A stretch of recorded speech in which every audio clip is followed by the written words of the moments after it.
ದಾವಣಗೆರೆ ಲೋಕಸಭಾ ಕ್ಷೇತ್ರದ ಮಾಜಿ ಸಂಸದ ಡಾಕ್ಟರ್ ಜಿಎಂ ಸಿದ್ದೇಶ್ವರ್ ಜೊತೆ ಬಿಜೆಪಿ ಕಾರ್ಯಕರ್ತನೊಬ್ಬ ವಾಗ್ವಾದ ನಡೆಸಿದ ಆಡಿಯೋ ಸೋಷಿಯಲ್ ಮೀಡಿಯಾದಲ್ಲಿ ವೈರಲ್ ಆಗಿದೆ. ಲೋಕಸಭಾ ಚುನಾವಣೆಯಲ್ಲಿ ಬಿಜೆಪಿ ಸೋತ ಹಿನ್ನೆಲೆ ಕಾರ್ಯಕರ್ತನೊಬ್ಬ ಜಿಎಂ ಸಿದ್ದೇಶ್ವರ್ಗೆ ಕರೆ ಮಾಡಿ ನೀವು ಸೋಲೋದಾದರೆ ಟಿಕೆಟ್ ಏಕೆ ತೆಗೆದುಕೊಂಡ್ರಿ ಅಂತ ಪ್ರಶ್ನೆ ಮಾಡಿದ್ದಾನೆ.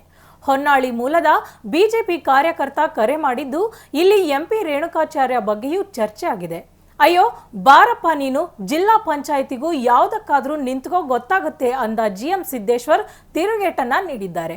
ಹಾಗಿದ್ರೆ ಬಿಜೆಪಿ ಕಾರ್ಯಕರ್ತ ಹಾಗೂ ಮಾಜಿ ಸಂಸದ ಜಿಎಂ ಸಿದ್ದೇಶ್ವರ್ ನಡುವೆ ನಡೆದ ಸಂಭಾಷಣೆಯ ಹೈಲೈಟ್ಸ್ ಏನು ಇಲ್ಲಿದೆ ನೋಡಿ. ಹಲೋ ಏನಪ್ಪ ಸರ್ ಆಗ್ಲೇ ಕಟ್ ಮಾಡ್ಬಿಟ್ರಿ ನೀವು ಫೋನ್. ಬೇಳವರಿಗೆ ಕೇಳು, ನಾವು ಸೋತು ಸುಣ್ಣಾಗಿ ದುಡ್ಡು ಖರ್ಚು ಮಾಡ್ಕೊಂಡು ವ್ಯತ್ಯಾಗಿದ್ದೀವಿ.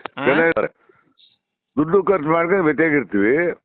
ಇವೇ ನಮ್ಮನ್ನೆಲ್ಲ ತಮಾಷೆ ಮಾಡ್ತಿರಲ್ಲ, ಯಾಕೆ ನಿಲ್ಬೇಕಾಯ್ತು ಹಂಗೆ ಅಂತೆಲ್ಲ ಏನಂತ ಅರ್ಥ ಮಾಡ್ಕೊಂಡಿದ್ರಿ ನೀವು?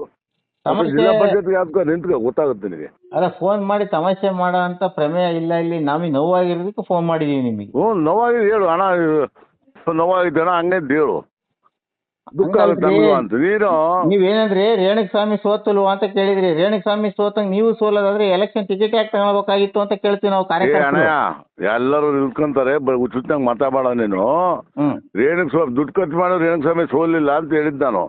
ಅವರು ಕೂಡ ಇನ್ನೂ ಸ್ವಲ್ಪ ದುಡ್ಡು ಖರ್ಚು ಮಾಡ್ಬೋದಾಯ್ತು ಅಂತ ಹೇಳಲ್ಲ ಅಂತ ಹೇಳಿದ್ ನಾನು. ಅವ್ರು ಸೋತ್ರಂಗ್ ನೀವು ಸೋಲೋದಾದ್ರೆ ಟಿಕೆಟ್ ಯಾಕೆ ತಗೊಂಡ್ರಿ ಅಂತ ಕೇಳ್ತಾ ಇರೋದು ನಾನು. ಅದು ಮತ್ತು ಅದನ್ನೇ ಹೇಳ್ತಿಲ್ಲ, ಬಾ ನಿಂತ್ಕ ನೀನೆ.